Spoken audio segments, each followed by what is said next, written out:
And today we're going to have exciting places where this journey has ended that might not have been, easily predicted. How one starts with a background in computer science and becomes a veterinarian, an entrepreneur, or just, how it changes their thinking of how new ideas and things are going to affected their life. So I think this is an exciting session, a different idea. It'll be technical in different ways, but it's more about computer science as the journey. And I think in many cases, this is an interesting aspect of all disciplines, is where, often when we're in college, we don't know where these things are going to lead us, and we're going to find out today. Our first speaker is Mary Szymkowski. She was a graduate student here in the early 90s, and she took an interesting trajectory as after getting a degree in computer science, decided her passion lied in veterinary school, and she in fact went to our other local university, NC State, and in fact found herself in a completely different world and excitement. So we'll have Mary tell you about how computer science led to where she is today. Thank you, Mary. Great. Thank you. Well, I appreciate the opportunity to speak with you all today. I never imagined my career path would take me to veterinary medicine when I was here in the late 80s, early 90s. That's why I kind of have two ribbons. I spanned, just like anything else in my life, I had 1 foot in one decade and 1 foot in the other decade. But I really do feel like a lot of the lessons I learned here, I still apply on a daily basis when I'm dealing with my patients at the cat hospital. It started out at IBM, 1985, as a software developer working on assembler code. And now I work with wonderful pet owners. This is one of my favorite clients, Greg, and his little kitty, Missy. Greg is not your expected cat owner. He's a father with young daughters. He has 3 young cats that he adopted from a rescue group. He loves these cats to death, and you kind of have an image in your mind of the stereotypical, single cat lady that has 8 or 12 cats in her house. But this gentleman breaks that stereotype, as do many of my clients. I have an amazing array of clients, from a Nobel laureate to a homeless person. So you just never know who's going to come through your doorstep on a daily basis. The foundation, I really have to give credit to Northwestern University, where I did my undergraduate work. This was an extremely competitive environment. I was in the engineering program at Northwestern. It taught me to think. It taught me to analyze problems. It taught me endurance when I had to survive Chicago winters when it was minus 20 degrees outside. And it taught me patience. We were a controlled data university at the time, and so a lot of my programming was in a programming language called Compass for the CDC cyber machine. It was a big deal when you got to run your program on the cyber. I still have boxes of Hollerith cards. I'm kind of a pack rat, so I've saved all those cards. But it really taught me to be a perfectionist in some levels, which has served me well in my surgery time with my patients. I was at Northwestern from 1981 through 1985, and one of the skills that I acquired while there was I did tours for the Tech Institute. It gave me a chance to talk to prospective students about my love of the university, but it also gave me some tour guide experience, which came into play later on in the story here. When I graduated in 1985, I came to IBM Research Triangle Park. I worked on a product called the 3745. It was a network controller. It looks like ancient networking at this point, but it was a real exciting time to be a developer at IBM. They hired a mass amount of new graduates. Everyone around me was in their 20s. It was an exciting time to be a programmer. It was when token ring networking was first getting grounding. A lot of the programming was low level, so you again had to really be patient. You had to spend a lot of time working through minutia. I had a lot of long days, but I also got to work with a really talented team of people. And one of the lessons I learned from my one of my first managers was to thank your coworkers for their hard work, and I still apply that every day when I work with technicians and receptionists at our veterinary practice. The middle years I kind of define as that time when I was in my mid-20s. I was getting a little bit bored with the work I was doing. I was newly married and decided to take the next step in my career path. I actually applied to the Duke Business School and to UNC's Department of Computer Science, and had to make a decision of which route I was going to go on. And with some guidance from my husband, we decided that probably my best opportunities were with the computer science department. And I really do, I feel like that made a huge difference in my life. The experience really taught me toughness when I was here. It was like any graduate program, extremely rigorous. There were some really challenging classes. I still cringe when I think about the theory of computation class with Dr. Prins. There was an NP complete homework set that I still, 26 years later, have nightmares about. It was, boy, I still remember, I can still point to the page in that book where that homework was, because it really was tough. But it also taught me to really think through a problem, and that has served me well over time. In the spring of 1991, I took what turned out to be a pivotal class that really made me stop and think about life and what did I want to do. And it had a fairly benign title, Seminar in Professional Practice. It was taught by Dr. Brooks, and the description of the course was the role and responsibility of the computer scientist in a corporate environment and as a consultant. Now, I'm going to be honest, I took the class because that was the spring I was taking the DWE, and I wanted a really easy class that wasn't going to be too taxing. And I thought, well, this will be easy. I can just sit in the seminar and it'll work out great. But Dr. Brooks made us really think about life lessons and what did we want to do with our lives? What did we really want to achieve? And he talked about when he was working at IBM and he was thinking about this program and how to live below your means so you can achieve your goals later on. He talked to us about writing a 5, 10, and 20-year plan, thinking about what you want to be doing in the future. And it was the first time I really thought about those sorts of lessons in life. It made me think about what I was doing at IBM. It was a transition period in corporate America where the cradle-to-grave job was disappearing. And I saw a lot of my peers being let go. I started thinking about the work I was doing and the fact that I wasn't very satisfied doing that work. And I started to kind of reconsider what I wanted to be doing. It was also at that time in 1992 that one of our dogs went acutely blind, and I spent a lot of time in the ophthalmology department at the veterinary college. I started really kind of looking around, talking to some of the students and the residents about what their experiences were, and it started those wheels turning for what did I really want to do. So I started looking at the prerequisites for veterinary school. I realized that as an engineer and as a computer scientist, I didn't have a whole lot of biology in my background. So I had one chemistry class in college because that's all you needed as an electrical engineer at the time. So I had to go back and take all these classes. I did my pre-vet coursework at Meredith College mainly because it was local. It was also a program that was geared towards returning students, so most of their classes were in the evenings. I continued to work at IBM, and I did my classwork at night, not telling anyone really what my ultimate plan was. I also started to volunteer at the vet school, and one of my jobs was giving tours of the vet school.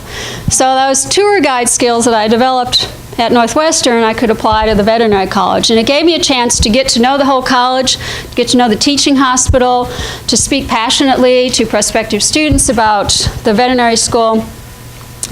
And it also gave me a chance to meet a lot of faculty and to get to see how the program was organized. about that time, in 1995, the veterinary school decided that it was time to start looking at transitioning from paper medical records to electronic records. And they were looking for programmers to work on this design and implementation of an electronic record system, starting from the ground zero. There were none. There were no veterinary teaching hospitals that were using electronic records. So they were really kind of on the forefront of this. So it was an opportunity for me to use my computer science degree, kind of transition into veterinary medicine. And so when I was offered the job at the veterinary school, I gave IBM a Valentine in 1995 and I resigned after my 10 years there. Started working at the veterinary teaching hospital. This is actually a picture of what's called the teaching animal unit. It's a National Historic Landmark. It's one of the oldest buildings in Raleigh. It's right now houses cows and horses that are used to teach veterinary students, and I think it's one of the very unique things about North Carolina State's veterinary program. But I worked with a team of 3 other programmers, and we were trying to boil the ocean with a Bunsen burner, basically, with this project. We were working with 16 services within the hospital, all of the disciplines within veterinary medicine: oncology, neurology, ophthalmology, small animal surgery, large animal surgery, orthopedic surgery, plus all the supporting services, the clinic path lab, the virology lab, central service, which is the group that sterilizes and prepares the surgery packs. You don't really think about that part of the hospital, but it's a vital part of the hospital. They all had their own requirements. They all had their own set of rules, and none of them liked to talk to the other guy. And so it was quite the challenge. We did get parts of it working. The lab request ordering, which is probably the most used part of any veterinarian's day, is ordering lab tests for chemical analysis of blood, urine, spinal fluid. So we did get that part of the project working and running, and we did have some of the services that we got running. But it became a huge project that the university realized after a few years was not achievable with the funding they had. And so they ultimately purchased a package from the University of Georgia that they're using now. But it was a great experience. It did give me a chance to kind of transition between my worlds at that point. And I was accepted into the veterinary college in 1997. At that point, I realized I needed a lot more money to be a full-time veterinary student, and it was a heady time to be a programmer. You could get a lot of money as a contract programmer, so I worked as a contractor for ABB Power Systems, which was on Centennial campus. I was working on their object-oriented conversion of their power system design software. I knew nothing about power systems, but I knew a lot about object-oriented programming, and so it was a great opportunity. It was on NC State's campus, so it was convenient. I worked the summer before vet school. I worked 10 hours a week during my first year of vet school, and then I worked that summer between my first and second years of vet school. So I was still a little bit into programming when I was in veterinary college. I then was full-time in the 90s, and then through 2001 when I graduated, and started on this new life. And this is me with our dog Holly, who was a cancer patient, survivor twice. She was also the model for the statue at the vet school. If you ever are on the campus of the veterinary teaching hospital and there's a statue of a dog and a cat, that's that dog right there. And she passed in 2002. She had bladder cancer, and it was the loss of a soulmate when we lost her. So if you look at the skills that you need to be a veterinarian and a computer scientist, they're very similar. If you're a computer scientist, you analyze requirements, you define the problem, you implement the solution, you test the solution, you test it some more, and then you analyze what went wrong. If you're a veterinarian or a physician, you examine the patient, you collect data, you do lab work, you do x-rays, you do ultrasounds, you do biopsies. You define what is the problem here, and then you prescribe the treatment. Is it medication? Is it surgery? Is it euthanasia sometimes? And then you do a causal analysis when things don't always go right. Every doctor has a bone pile you're not right 100% of the time, but you try to learn from those mistakes and you go on. When I was in vet school, I really felt that the veterinary students who excelled were the ones who had diverse backgrounds, that hadn't come straight from a biology undergraduate degree and went right into vet school. It was the people who had life experience and were able to think and analyze data. And as I was putting this together, there was an NPR blog entry this week about rethinking medical education and about the rapid change of medical knowledge every few years. And I've seen it in veterinary medicine. I mean, when you're a student, it's like drinking from a fire hose every day, all day long.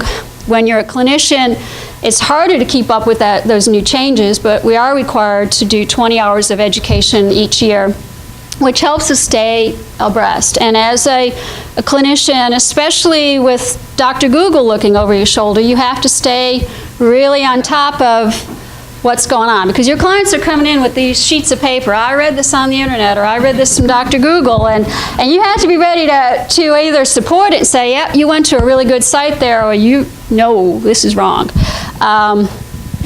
And so what the human medical field is looking at now is developing a treatment plan for the patient in the context of their social situation. And as veterinarians, I've been doing that for the past 14 years because I worked in rural practices. I've seen people come in with $100 and that's all they've got. And you have to come up with a solution within that context. A lot of times I've dealt with clients that couldn't read or write. I've dealt with clients who did not speak English. So you really have to work within the context of the people you're treating and the animals they own. The perception of what a feline practitioner, I work exclusively with cats now. My friends and family think that I get to play with little sweet orange kittens all day long and get to have cute little cuddly kitties that I deal with. And I get maybe one of those a week, and those are great. But then the rest of the week we have these characters that really don't want to see us. They're really not happy to be there. They're gator rolling on the table, they're peeing, they're pooping, they're biting, they're growling. And it's a challenge. And we have a wonderful support staff at our hospital that knows how to deal with these sorts of characters. And we have techniques for handling them.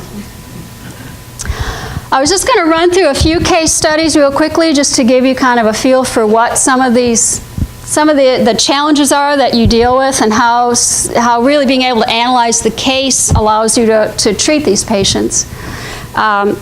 First case is a little gruesome. This is Jake. He was abandoned, tied to a tree by his previous owners. His current owner took him in, brought him in for treatment. This was the tumor on his eye. I was sure this was a malignancy. I didn't want treated. I pleaded with her to just put this dog down. He was vicious. He was hard to handle. She pleaded with me to treat the dog. So we did surgery, removed the eye, moved some skin around on his face to close it. Histopath came back. That was a totally benign tumor. The dog is still living. He's doing great. He lives in a backyard now with a doghouse and a loving family. Bear is the black dog on the side here. He had been used for training pit bulls, fighting pit bulls. He was an animal abuse case in Johnston County a couple of years ago. The rescue organization that brought him in really brought him in for euthanasia. He had a broken leg, a left front leg. His radius and ulna were poking out of the skin, had been that way for a couple of weeks, were infected. He was intact. He was heartworm positive. He was literally 2 minutes from euthanasia when the staff begged me to treat him. So I kicked in some of my money, they kicked in some of their money, and we amputated his leg, neutered him, and got him heartworm treated. He's now living in Maine. There's a kind of a rescue group in eastern North Carolina that transports animals up to northeastern states that actually don't have enough animals in their shelters. So he ended up having a pretty good life. Chloe came to me with a non-healing wound. This is when it was looking pretty good. That's how it looked a couple of weeks ago. This turned out to be a deep ringworm infection. It took lab samples sent to North Carolina State's lab, ultimately to Colorado State's fungal lab, and then to the Texas pathology lab that was able to DNA sequence the fungus and determine what this was. The treatment is a lifetime of an antifungal drug that cat actually takes in butter. So the cats live in a pretty good life getting a pat of butter every day. And Chloe hates us. Chloe will kill us just for looking at her. So we've learned, we sort of have a detente between us. She and I kind of get along now, but she's not a happy camper. Shazina had been found in a dumpster with a burned face and an infected ear. We actually removed that ear and moved some skin around on her head to close it. The picture on the side there is when she was at an adoption event at a radio station. She was ultimately adopted and is doing quite well without her ear. She doesn't care. She doesn't have an ear. And then Mary is one of our patients who has GI lymphoma. She presented with stones in her ureters. We couldn't figure out why we knew she was hypocalcemic. She went to the vet school. They treated the stones in the ureters, but never gave a diagnosis for the hypocalcemia. We ultimately, on testing at our hospital, were able to aspirate her lymph nodes and her abdomen. Through DNA testing of the lymph cells, we determined that it was a type of lymphoma. She then went into liver failure that we were able to reverse. She was looking pretty good at this point. When she was at her peak, she was more yellow than a highlighter. Stopped eating. Owners put in a feeding tube. This cat right now, her bill is about $25,000. This couple loves this cat. They're a young couple. They've sold their wedding rings, 2 of their cars. All of their debt is in this cat.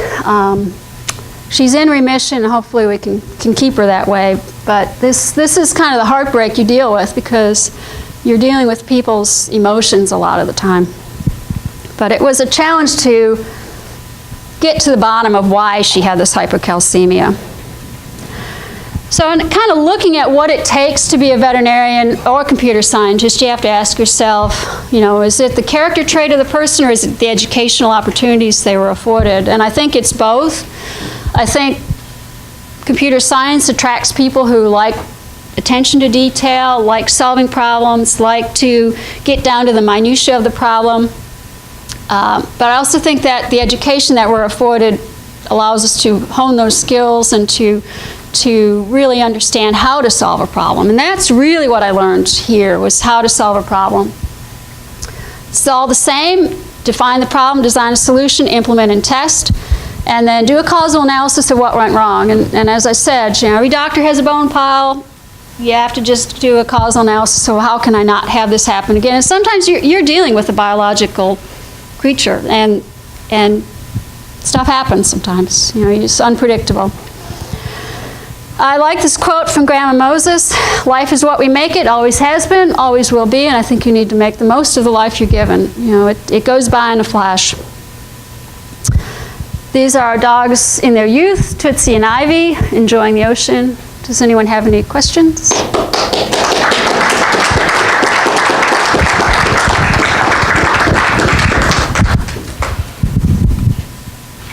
Yes. Do you ever want to program again? I mean, is there it does. Write a little program to help yourself? It does, and our hospital is 95% paper-free. We'd use a software package called Cornerstone, which is a Windows-based product. We have digital radiography. I don't get into the nuts and bolts of programming anymore. I do have that desire to create, and I find that outlet in quilting now, because it's kind of the same notion. But I do miss that satisfaction of writing a program and seeing it run, and kind of that was great fun. But you're in control there. You're in control. You're not in control of these little guys. I mean, this is what I wish my day was like: happy, sleepy little orange kittens all day long. But yeah, I do miss it a little bit sometimes. Thanks. I Yes. just want to say, I think it's a fascinating story, and you're charming, and we, as dog lovers, pet lovers in general, we in our 50 years of marriage, we were now 4 years without a dog. Ah. And you're right, they are your family, and trying to help them is a wonderful thing, and how you marshal your background in computer science into something like this is wonderful. I Thank you. congratulate you. Thank you. Yes. Do you use your data from your practice to communicate outside the practice? Yes, yes, we do.